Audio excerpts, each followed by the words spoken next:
Welcome back to F1 Brake Check. Whether you're a diehard fan or just here for the absurd, we've got something for you. This week is a rare race-free weekend, so today's edition will have a biography of one of the beloved characters from the history of Formula One. Corey will melt my brain with our Stump-the-Pundit section. We'll talk technology in our tech corner, and the latest news and rumors will be presented with our unique perspective. So buckle up and settle in as we go full throttle into turn one on this week's episode of F1 Brake Check. Welcome. You are listening to F1 Brake Check, the epic podcast for all things Formula One, where we discuss technology, history, news, and perspective. With your hosts, Scott Vick and Corey Broom. We're back with F1 Brake Check. My name is Scott Vick. I am one of your presenters. With me, as always, is my brother in arms, my pundit for life, my ride or die, Corey Broom. Corey, how are you doing this week, sir? It's been a week, man. It's been real busy. Meetings, and then more meetings after that, and then lots of to-do items. So it's been a week. So, and then obviously, so next week I have a trip 2 weeks out in Europe, getting ready for that. It's always really busy the week before you travel. So always, yeah, and it's not for fun. I'm actually going there for work. So yeah. Well, I'm still jealous the fact that you're getting to go there in the first place. So for me, I'm the same way. It's just been pure chaos since, for the last, 8 or 9 days. And I am ready for a break. Yeah. I'm ready for something to give. But other than that, doing all right. So right. Good to hear. All right. So shall we get into our history lesson? Yeah. The two cars screamed into Pilgrim's Drop, the notoriously fast downhill straight at Brands Hatch. The race was a round of the International F3000 series, a popular feeder series for the Formula One that would later become F2. The two cars touched. One of the cars slammed headfirst into the barrier before careening across the track, being struck by another car that was coming up behind him, which turned the car around 180 degrees before slamming into the opposite barrier headfirst again. The driver sat motionless with his feet hanging out of the car. The horrific accident was yet another reminder of the dangers of motorsport. The driver, however, would overcome his injuries and would eventually realize his dreams of being a driver in F1. Born on June 25th, 1964, in Brentwood, Essex, England, John Paul Herbert's career began in motorsport is a tale of highs and lows, marked by a defining moment that would have ended most drivers' careers. Yet he emerged stronger and went on to achieve success in the fiercely competitive world of Formula One. He would become synonymous with perseverance in the face of adversity, and he would do it all with humor and humility. Johnny Herbert's passion for racing began at a young age, inspired by the success of British drivers in the 60s and 70s, such as Jackie Stewart and James Hunt. Herbert was determined to carve out his own path in motorsport. He began karting in his early teens, quickly demonstrating a natural talent for speed and precision on the track. His performance in karting championships earned him recognition and set the stage for his transition to single-seater racing. In 1983, Herbert made his debut in the British Formula 4 Championship, a popular breeding ground for future Formula One stars. His first season was a revelation. He won 14 races and clinched the championship, announcing himself as a major talent to watch. His immense talent, coupled with his on-track success, opened doors for him, and by 1985, he was competing in the British Formula 3 Championship, a critical step for any driver aspiring to reach Formula One. Herbert's rise through the ranks of motorsport seemed unstoppable until that fateful day at Brands Hatch in 1988. The horrific crash left him with severe injuries to his feet and legs. The severity of the injuries was such that doctors feared he may never walk again, let alone race. For many drivers, such a setback would have been insurmountable. However, Herbert's determination to return to racing was unwavering. After numerous surgeries and an arduous rehabilitation process, he defied the odds and made a remarkable recovery. Within months, he was back behind the wheel, albeit with ongoing pain, physical limitations, and a limp that would affect him for the rest of his career. Despite the accident, Herbert's talent had not gone unnoticed. His resilience and determination caught the attention of Benetton Formula One, and he was signed to race for the team for the 1988 Formula One season. Herbert's debut in Formula One at the Brazilian Grand Prix was nothing short of miraculous. Despite still suffering from the after effects of his injuries, he finished fourth, a stunning achievement that underscored his potential. However, the reality of racing in Formula One with his physical condition soon became apparent. The pain and lack of mobility in his feet made it difficult to perform at his best, and his results began to suffer. Benetton eventually replaced him, and Herbert spent the next few seasons bouncing between different teams, including Tyrrell, Lotus, and Ligier, struggling to find a permanent home in Formula One. Herbert's persistence finally paid off when he rejoined Benetton in 1994, serving as a test driver before being promoted to a race seat in 1995. The move would lead to the most successful period of his Formula One career. In 1995, Herbert won his first Grand Prix at the British Grand Prix, a victory that was as popular as it was emotional, given his journey to that point. He followed up this triumph with another win at the Italian Grand Prix later that year. Herbert's performance helped Benetton secure the Constructors' Championship and his teammate Michael Schumacher the Drivers' Championship. Herbert finished fourth in that year's driver standings, his best finish in Formula One, proving that he could compete with the best when given the right machinery. After leaving the Benetton squad at the end of 1995, Herbert moved to Sauber, where he spent 3 seasons, consistently scoring points and maintaining his reputation as a reliable and experienced driver. His final Formula One victory came in 1999 while driving for the vaunted Stewart Grand Prix at the European Grand Prix. This win was particularly sweet as it was the first and only victory for the Stewart Grand Prix team, the team founded by one of Herbert's boyhood heroes, the legendary Jackie Stewart. Herbert retired from Formula One at the end of the 2000 season, having competed in 161 Grand Prix, winning 3 races, and scored 98 points. However, his love for racing remained undiminished.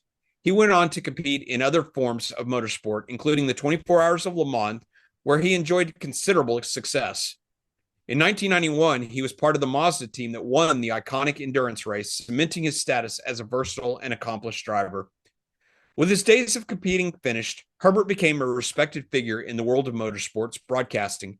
His insights, combined with his affable personality, made him an extremely popular pundit and commentator. He worked for various media outlets, including Sky Sports F1, where he provided expert analysis and commentary on the sport he knew so well. Herbert additionally has also been involved in driver management and coaching, using his experience to mentor the next generation of racing talent. While he may not have won the world championship or garnered the same level of fame as some of his contemporaries, Herbert's story is one of inspiration. Herbert's journey from a young karting prodigy to a Formula One race winner, despite the challenges he faced, embodies the spirit of a true racer. His enduring presence in the sport, both on and off the track, ensures that Johnny Herbert will always be remembered as one of Formula One's most beloved figures. Yeah, I've heard of him before, but obviously I didn't know the background, the biography, so to speak, of him. What made you pick him for today? Well, just for that exact same reason is that I mentioned during the biography is that Herbert is a story of just, sheer determination. He reminds me a lot of Nigel Mansell. He may not have had the results that Nige had in Formula One, but he really kind of embodied the same kind of spirit where it was just nothing could, bring him down.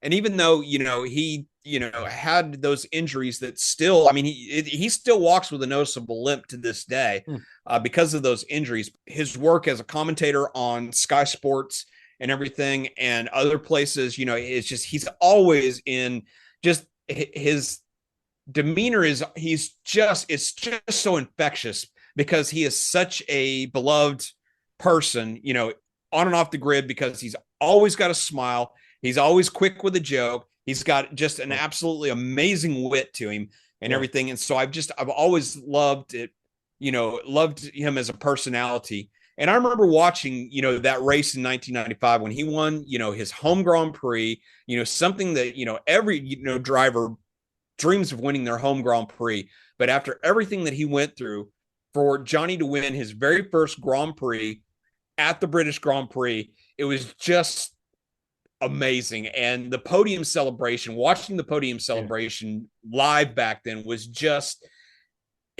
awe-inspiring because it's, Damon Hill and I forgot who finished third that day, but they're lifting Herbert up on their shoulders. And it was such a popular win with the British crowd.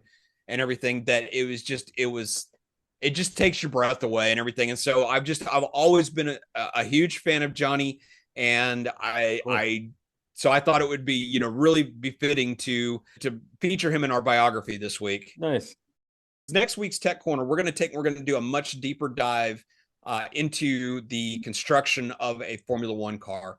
So we've kind of touched upon in the past about, the different, materials and stuff that go into the car. And we talked about kind of the evolution of how carbon fiber kind of became the norm in Formula One. But next week, we're going to take a much deeper look at the different components of the car that, just because a wing is constructed of carbon fiber, it's totally different construction from the monocoque.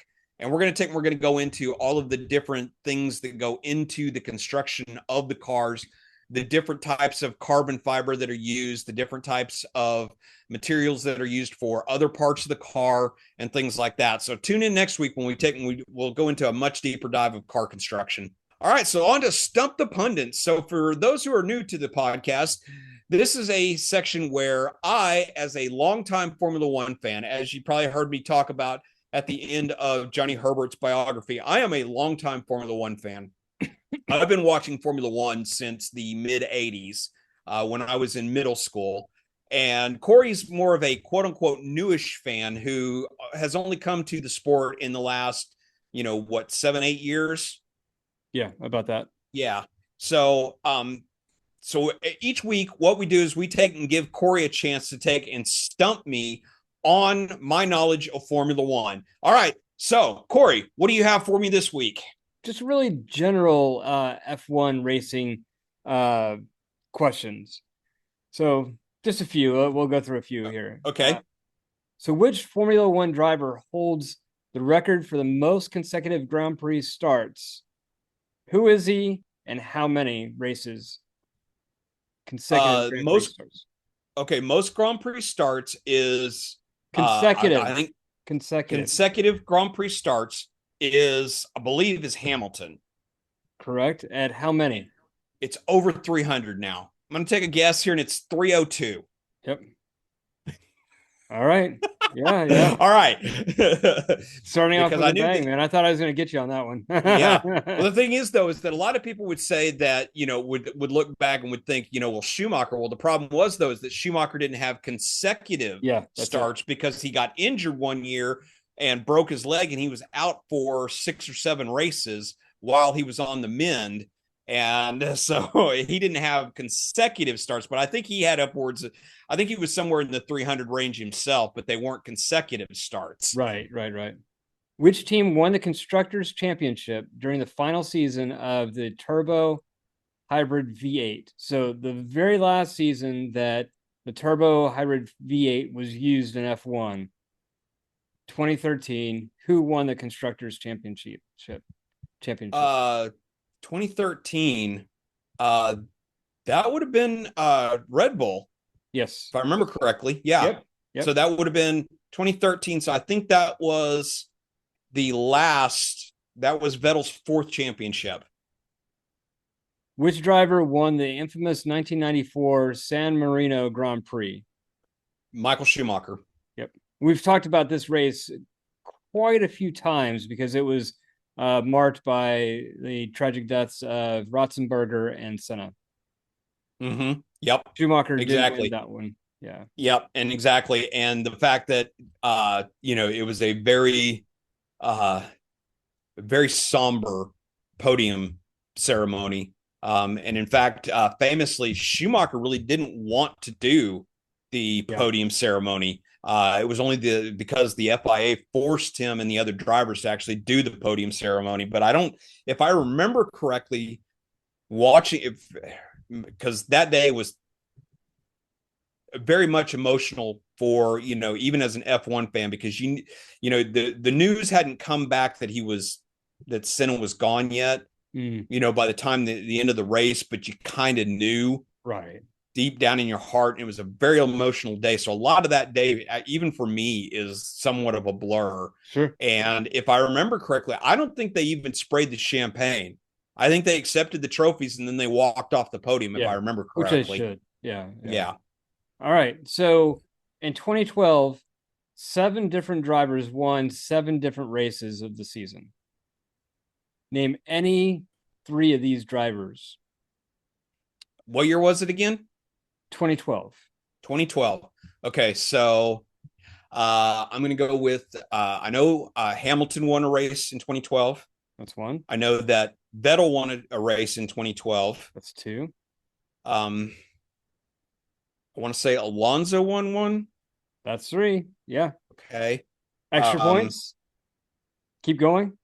Let's see. Give me just a sec. Okay, 2012. I want to say that wasn't that the year that Fiat won his one and only race for Red Bull. No. Okay. No, none of the rest of them are coming to me at the moment. Okay. So Nico Rosberg. So go ahead. Nico Rosberg. Okay. Jenson Button, Mark Webber, and Pastor Maldonado. Okay. So, and I think that was the only race that Maldonado ever won. And it was, I think if I remember correctly, it was also Williams' last win. But I don't know why I was, but I don't know why I was thinking that last win came later. I thought that came at the beginning of the V6 turbo hybrid era. So last question. What significant technology did Renault introduce in 1977 that became a standard in the F1 engine design? 1977, Renault. Well, that was too early to be the pneumatic valves. So, and the Renault was the one who introduced turbocharging to. That's it. Okay. Yeah. So turbocharged engines. Yep, turbocharged engines. So yes, they were the ones who introduced it because their cars were called the little yellow teapots because they were known for exploding in clouds of steam. And that's it for Stump-the-Pundit. All right, that was awesome. I like that. That was a good one. So let's move on to our news and preview of this coming weekend's Grand Prix in Azerbaijan. So first off, we are recording this on Wednesday, September the 11th. And yesterday, the news that we have talked about a couple times in the last couple weeks finally was confirmed and announced that Adrian Newey, much regarded and absolute genius of Formula One and aerodynamics, is going to Aston Martin. So as we kind of predicted that Lawrence Stroll basically backed up a dump truck full of money and deposited it on Adrian Newey's doorstep. And now the deal is signed, sealed, and delivered. And in what has to really be considered a unprecedented deal in Formula One, and the fact that not only is he getting north of $30 million a year for the next, and I believe they said that the contract was 5 years, if I remember correctly, from what I was reading. On top of that compensation, he is also now a shareholder in Aston Martin Formula One, which is a first for a technical,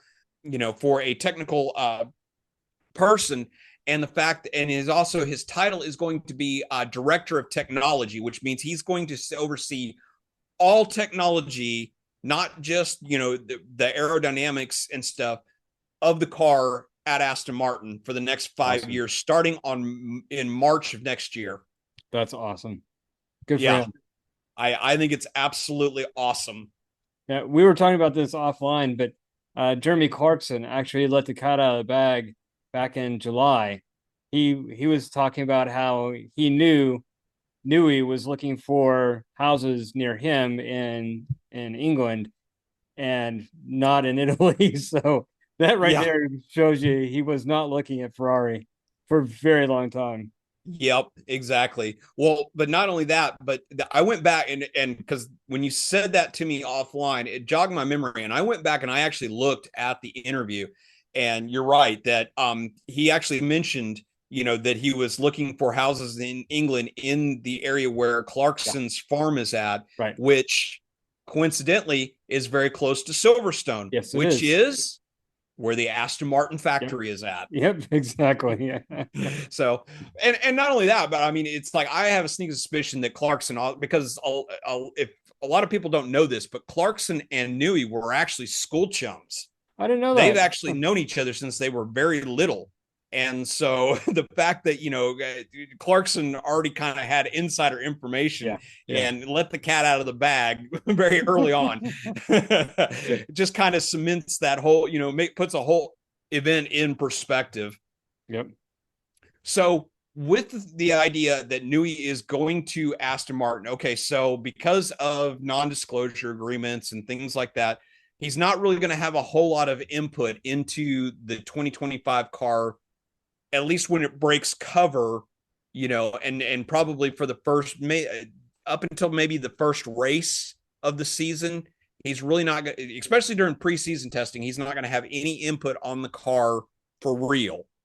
Now, yeah, you can't. I don't know how limited a contact he's allowed to have, with the new technical team that he's going to have at Aston Martin, and how much he's going to be able to maybe not do specific things on the car, but he might be able to say, hey, why don't you guys look into this?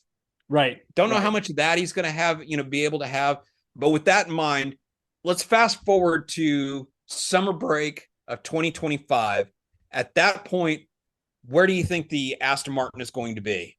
I think that at the end of 2025, I think it's going to be very close to the top of the grid. I think that, like you said, he's not going to be able to put hands on, but he can say, well, if I were you, I would look at X. So he would give suggestions, kind of like what he wasn't able, or what Red Bull has kicked him out of those meetings now. He may not be able to be in those meetings, but he can at least help give direction on, just casually, hey, we're experiencing this problem. And Newey will be able to say, well, if I were you, I would do something else. So I definitely see them really starting to climb up in the grid at the end of 2025. And actually, obviously on 2026, no holds barred. I think that be at the top. I've seen some people that have actually, that are already predicting that Aston Martin will win the championship, at least the Constructors' Championship in 2026. I think that that's a little premature, only because the changes to both from a car perspective and a technology in the car perspective.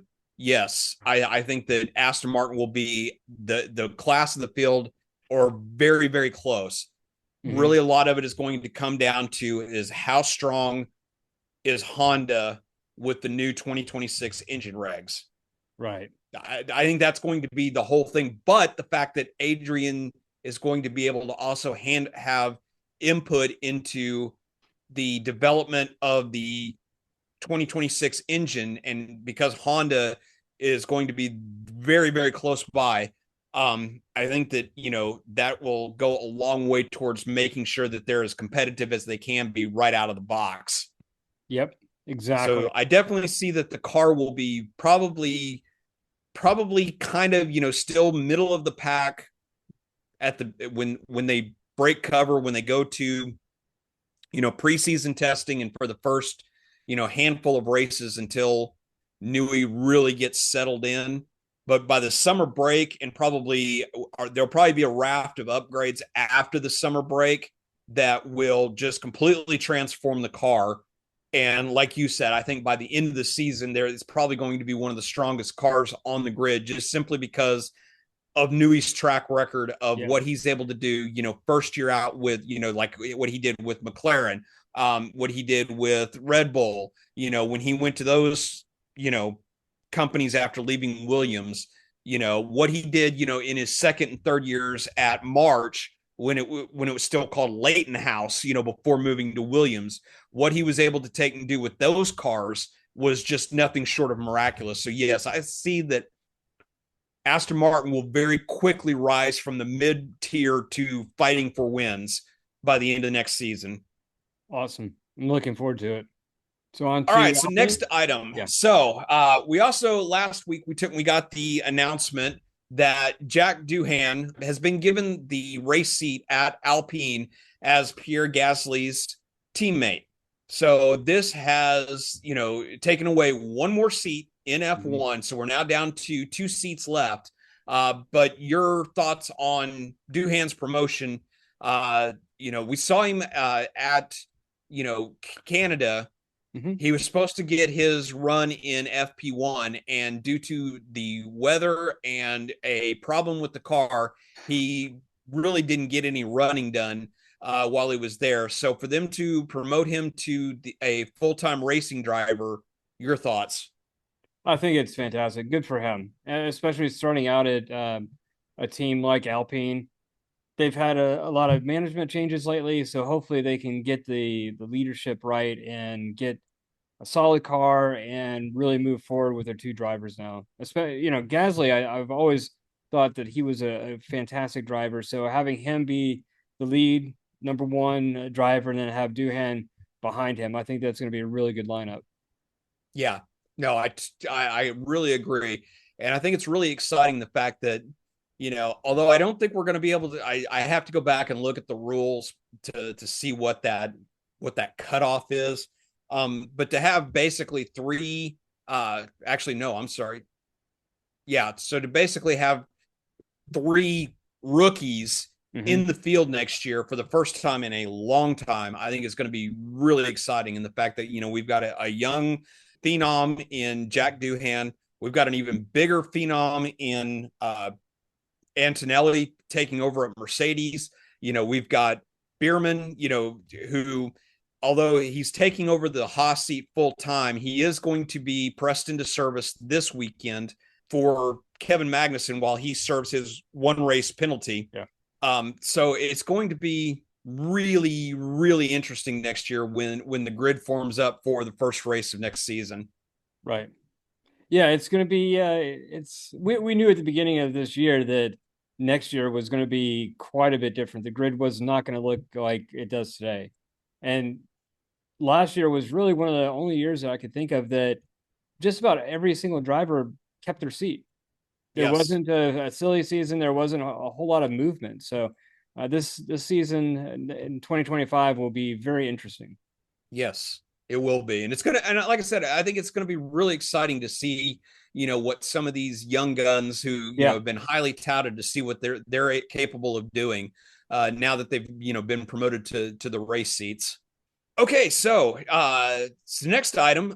Did you happen to see Freddie Vasseur's comments about Carlos Sainz this week? Yeah, I did. Yeah. So your thoughts? We've talked about that in the past. He is driving like a man that is on a mission, and really, I've always seen this in Carlos. That's why I've been a really big fan of his. I love the way he drives, and I was really shocked that Fred Vasseur decided to move away from Sainz because he's such a great driver. But he is professional, and he's been doing that day in, day out. Even though he has his seat signed, sealed, and secured at Williams, he's still moving forward. It's a competitor in him. He's not going to lay back and just say, well, you guys fired me or what have you. I'm not going to perform. He's not that kind of person. And this really shows his true colors of what kind of person he actually is. Yeah. Well, but I also thought that, Vasser's comments also took and really showed him and what a class act that Vasseur is as well, in the fact that he said, hey, first of all, he said taking Lewis and letting, Sainz go was one of the most difficult decisions that he's ever had to make in his life.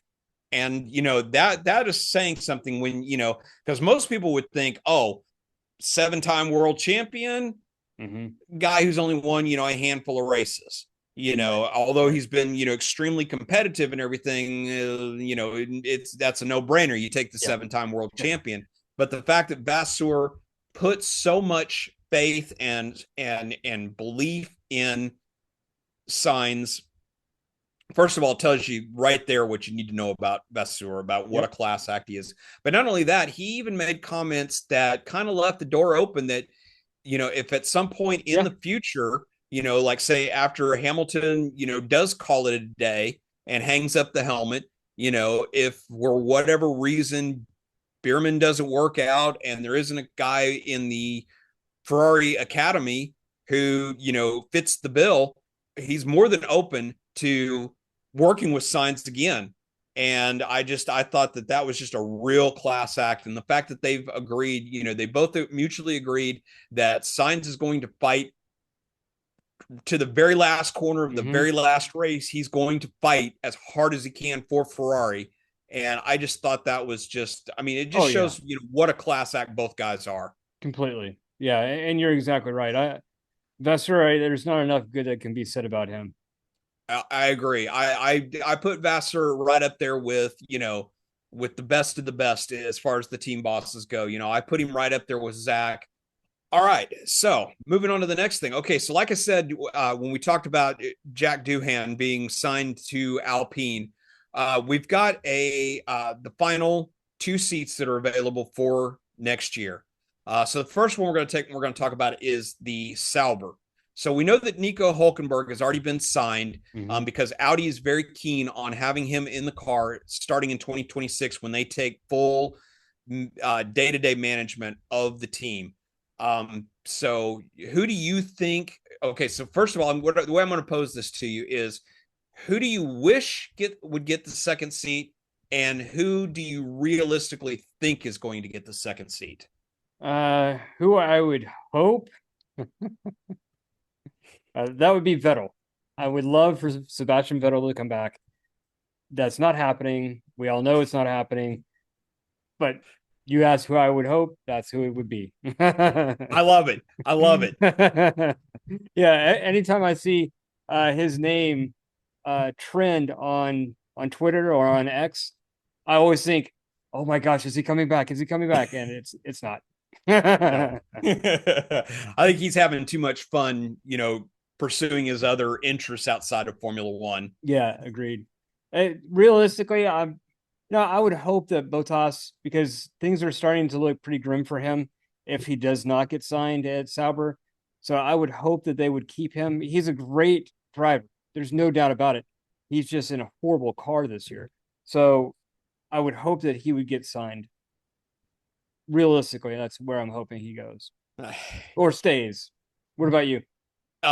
So the person that I would hope would get in there is, like I said, I would really like to see Bottas be re-signed, and I would love to see a Hülkenberg-Bottas combination for next season. Now, unfortunately, I don't think that that's going to happen. I have a sneaking suspicion that I'm like you. I think things are looking kind of grim for Bottas. I have a sneaking suspicion that it's going to be, somebody else, but I'm kind of torn between whether or not Zhou Guanyu keeps the seat, because he is, last week he stated that he would be willing to sign on for one more season, just sign a 1-year contract.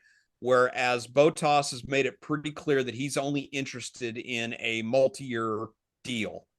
Sure. And with Audi taking over and the possibility of they may have their eye on another driver to fill that second seat next to Hülkenberg when they take over, I have a sneaky suspicion they're going to lean more towards someone who's willing to sign a shorter deal, sure, such as Guanyu. So I realistically, I think that it might be Zhou who gets it, or the other one that I think that I'm kind of torn about this one, but so actually I'm going to go ahead and I'm just going to go with Zhou is going to be in that second seat at Sauber next year. Wow, I hadn't expected that one. I don't know, just reading the tea leaves and, the comments about, the short term versus, longer term deal and everything. But now I could be surprised. Now, I think that if Bottas changes his stance and, says, okay, instead of a multi-year deal, I'm willing to accept, a 1-year deal to keep my seat for next year, then yes, I think that, from a talent perspective, they're going to take Bottas over Zhou. But it all really depends. It's the ball is in Bottas's court right now on the fact that is he willing to accept a shorter term deal. Right. And then we also have talked about a couple of other drivers that aren't on the grid right now who, we've all talked, that we've talked about who we think, really deserve a seat. So just Could say it be Mick Schumacher, who slots into that second drive, the second German driver to slot in, on the German team and everything? It's a possibility. I think it's really a very far outside chance, very slim. I wouldn't be unhappy about it, to be honest with you, but I agree. I think it's an outside chance for him. Yeah. I mean, I would be over the moon happy to see that happen. But I just don't, I don't know. I think the possibility is there, but it's a very single digit percentage chance that it may happen. Yeah. All right. So let's talk about the last seat that's available then for next year because earlier this season, Yuki Tsunoda signed a multi-year extension to stay at Racing Bull. And so that we still have the one seat is still up in the air at Racing Bull. So who do you think? So same question. Who would you like to see in there? And who realistically do you think is going to wind up in that seat? I would like to see Lawson in that seat at Racing Bulls. Who I think is going to be in that seat is going to be Danny Rick. Christian Horner loves him some Danny Rick. Yep. I don't think they're going to make the change. I think Danny is going to be there next year too. I really think that you are correct. I really think that as much as Lawson really needs to get a seat sooner rather than later.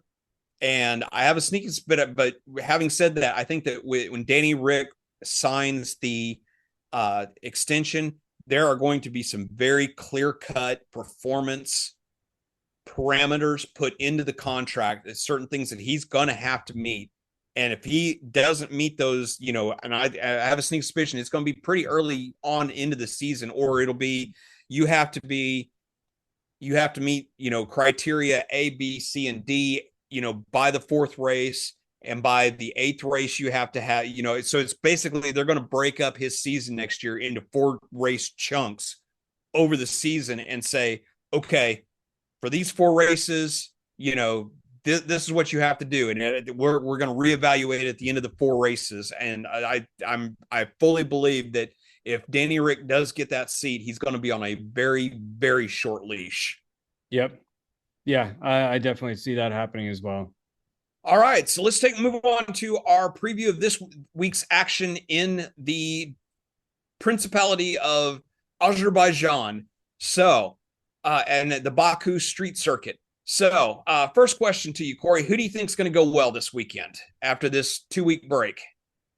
I'm going to say McLaren and Ferrari are going to do very well this weekend.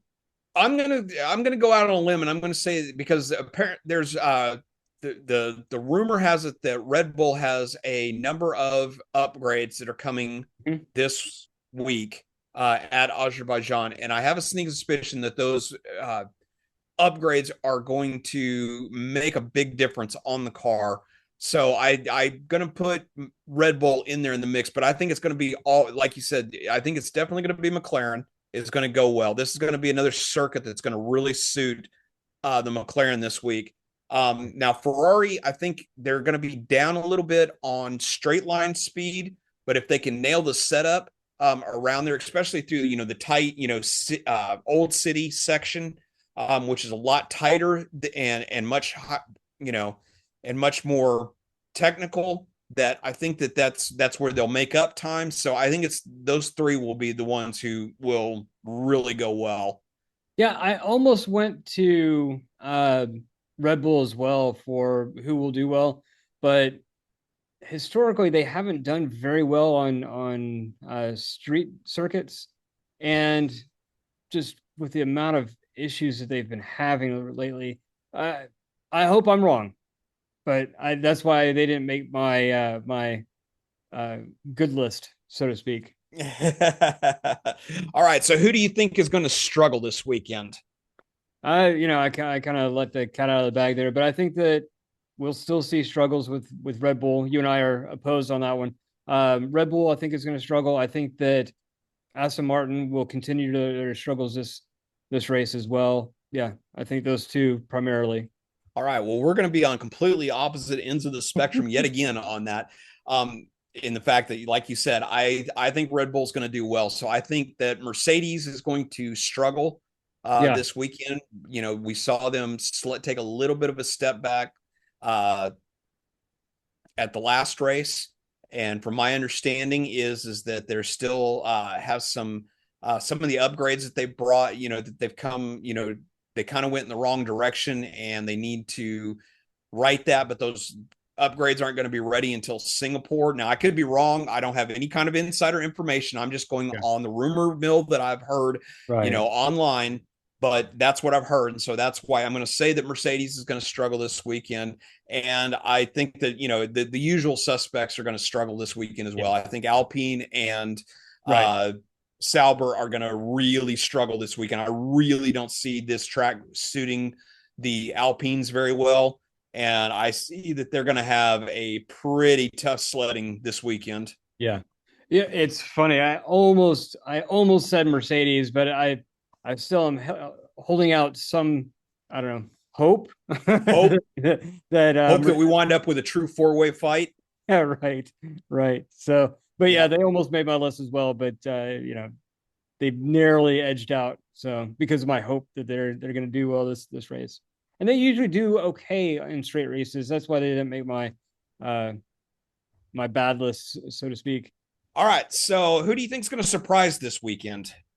I've said this a few times, but I think Haas is going to surprise us. I really do. I think that they're going to do well. For them, I think they'll do well. Yeah. Well, I'm gonna agree with you on that one. That I think that this weekend is, especially Bierman, is going to have something to prove yet again, even though he's already confirmed for that seat for next season. I think he's going to want to take and show the bosses, hey, you guys made the right choice, and I am going to go like hell this weekend and really impress. And the other one that I'm going to say that's going to really impress this weekend is Aston Martin. I don't think that they're going to have, I think that with this news of Newey joining the fold, that I think it's going to kind of bolster the team to take and try to do just a little bit better this weekend. And that little bit better, and I see that being from the top down. I see that Alonso and Stroll are going to want to take, they're going to fight that much harder, on track. And I see the rest of the team just putting in that little bit of extra effort this week, knowing that they've got Newey in their pocket. And knowing that brighter days are ahead. I just think that this is going to be one of those weekends where emotion is going to help propel them a little further up the grid than the last few weeks where they've kind of struggled. Man, that's a great point. You're absolutely right. All right. So who's your podium this weekend? So my podium, I'm going to say Norris. I'll go with Sainz, and even though they didn't make my list, I'll go ahead and say Russell. All right. Okay, so I'm going to say, actually, I'm going to go a little bit different in the fact that I'm going to say it's going to be another weekend that Piastri is going to shine. Yeah. So I'm going Piastri for the win. I'm going probably Leclerc for second, and I'm going Lando for third. Nice. So there we go. All right, then. So can't wait for this weekend's action. It's gonna be a fun one to watch. Yeah. I'm super excited. Super stoked. All right. So shall we call it a day? Yeah, I think we're ready, man. All right. So the sun is setting on our glorious free weekend, and we need to gird our loins for the action coming next weekend. We'll be back next week with a full breakdown of the action in Azerbaijan, more technology goodness in our tech corner, more pundit stumping trivia from Corey, and lots more. So until next time, he's Corey. I'm Scott. We are the pundits of F1 Brake Check. Let's go!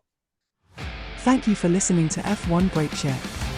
If you have enjoyed what you heard, don't miss a single episode by hitting that subscribe button in your favorite podcatcher, or you can watch the video version on YouTube. Help us grow by sharing us with your friends and fellow F1 fans. You can contact us on Facebook, Instagram, Threads, TikTok and X at F1 Brake Check.